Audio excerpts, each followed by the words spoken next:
Hey Sean, I tried to explain last time I was over about like how to make the leads, but I don't think I did a good job, so I'm gonna try it again. I'm also gonna test out a couple of features in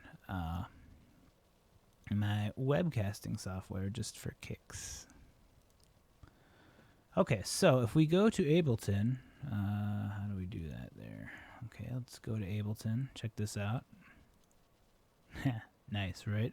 Okay, so basically, like I tried to explain to you how it's about, on the downbeats and then on the offbeats, and it's kind of hard to explain. So I thought about it, and I made a little example that we can go over. But the best way to explain it really is like the basic thing you notice with this pattern, and I call the standard like terror lead in my mind the terror swap. The basic thing about it is that you're swapping, whether you're on the downbeat or the offbeat, like roughly every measure. So if you look at this lead here, I'll just play it so you can hear what it sounds like. It's going to sound like a generic terror lead. Spoiler.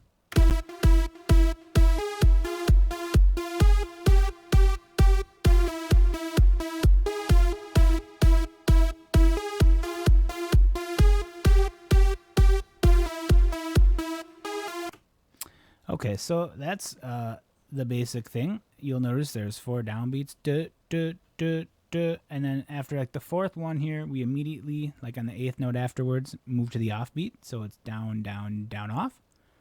And now we're in offbeat mode. So it's off, off, off, and then after getting 4 total offbeats there, we switch back to the downbeat. So it's off, off, off, down, down, down. Right, we switch over. And it's not like an exact pattern. So for me, it's 4 downbeats, 4 offbeats.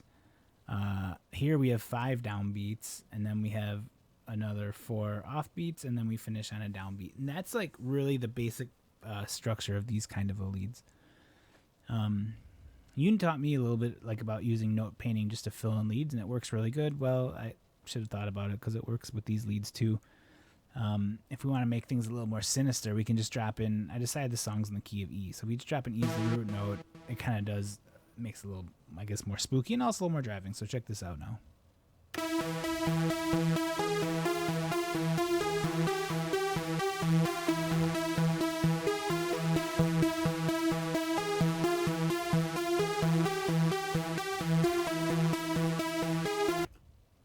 So you see, just filling in those with the root note. You've got a lead that will work with a very basic bass line in E. And then if you want to turn it up to the next notch, this is what I like doing. I don't think everybody likes doing this, but some guys do. Is basically, the way you just painted those, the sort of bottom notes. Well, you can move them up with the rest of it to sort of give like a bass line feel. Notice I move from here, E, and I go to G and then F because it's just spooky sound and shit. So hear how that sounds now. It changes a little bit. And I'll actually play it coming in from the regular lead first, with the regular root notes in E.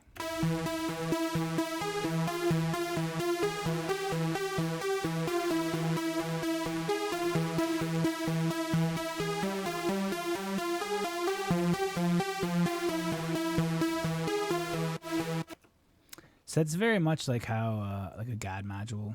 I feel like they would program their stuff that way, kind of. I made a little song with some drums and shit just to show you kind of what it can be like. And then I duck it at the very end to show you what that can be like too. So let's check that out real quick.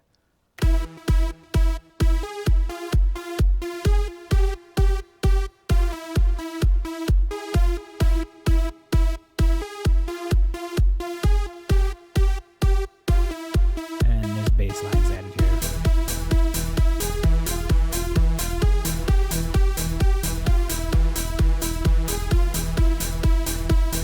Doesn't fit perfectly. It's not terrible, you can adjust that.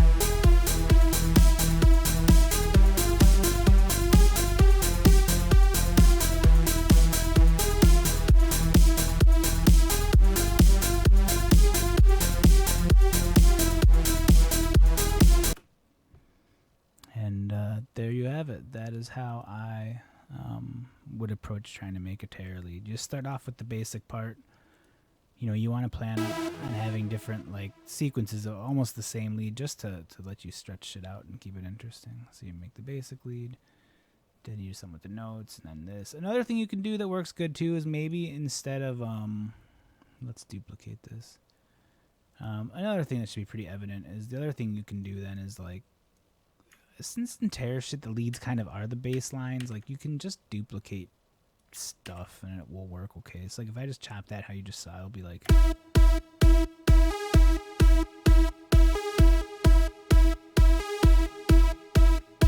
That's kind of happy, right? Like that's not super cool. So let's do it like that, right? And then maybe, what is that gonna sound like?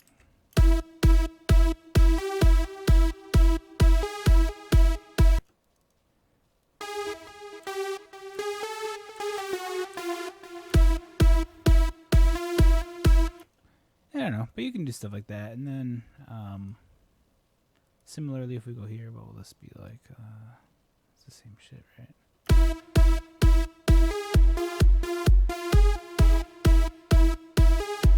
Yeah, that's actually why this isn't working here. I forgot totally that you still need to have like the change in the tempo. So really what you would just do is bring it down like that, and if you duplicate this now, it's not going to sound retarded. Yeah, there we go.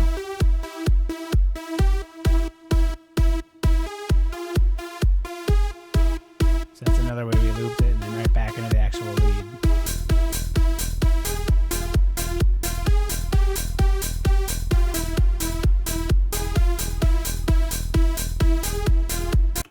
And you know, like, for this kind of shit, that's kind of all there is to it. Like, it's kind of weird because I'm not, you know, a musician. You're not really like a guy doing chords and shit, Sean. We're not guys playing silver synthesizers.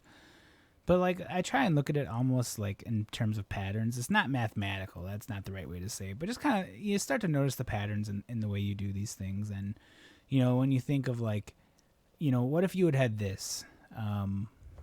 Like, you just had this as your pattern. You're like, this kind of sucks. Because it did suck. We tried. It's all right, but like, whatever. But then maybe you just would be like, what happens if I shift everything one? That's kind of interesting. Maybe if we shift these one, what does that do?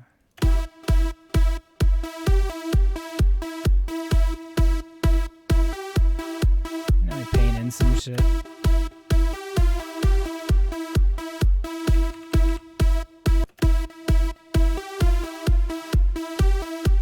So that's another thing, right? As long as you're anchoring it down, either using like this the terror swap, or just if you literally just have it on every downbeat and just fill in kind of some other stuff to give it groove, that will work for the terror stuff. And I'm sure you probably know this, but it's like a good reminder. When you think about what makes a good lead, like what makes it catchy in all of music, usually what you see is the following. You need repetition.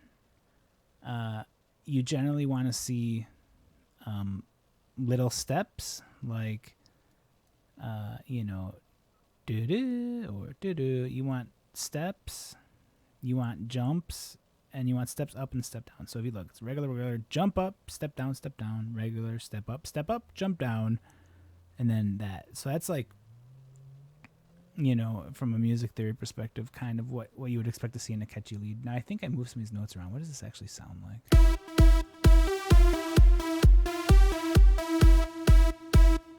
Something. Anyways, that's enough lead shit. Let me know if this helps. If you want this session, let me know, and I'll send it with the email shit that we use to send stuff. Hope this is useful. Oh, wait. I gotta show you a couple more features. Let me transition back to the main camera. Whoa, okay. So like another thing I can do, it's kind of almost built for live streaming. It has ways to like connect to Twitch and shit. Which I guess is good to know. But they have it kind of stuff for broadcast. So you can do things like this, like whoa, you know, and it's just all with a click of a mouse. You can sort of set it up beforehand and then you just click it and it happens. Like all those filters I applied, that's not in post, that's like live. So it's Breath and Decay Elite Audio Tutorials, and it could be like another layer, right? Like, oh. It's very kind of professional looking. It's pretty neat. And you can do custom ones. I mean, I think it's probably just like a video you would lay in. But pretty cool, I would say. How to make terror leads, a.k.a. the terror swap. What's a cool effect we can go out on? Like one thing that would be kind of funny is you could be like... let me see if I can find the cool... is it distortions? Yeah, like what if you were like, man, and I was like at work and I had the worst headache, and then like, like you could do silly stuff. All right, man. Hope you're doing good. I'm really gonna try and get to work on your remix. I got the Omnisphere installed and was playing with that a little bit, so that's pretty cool. This video was all done in Vanguard because it's just the right way to do it.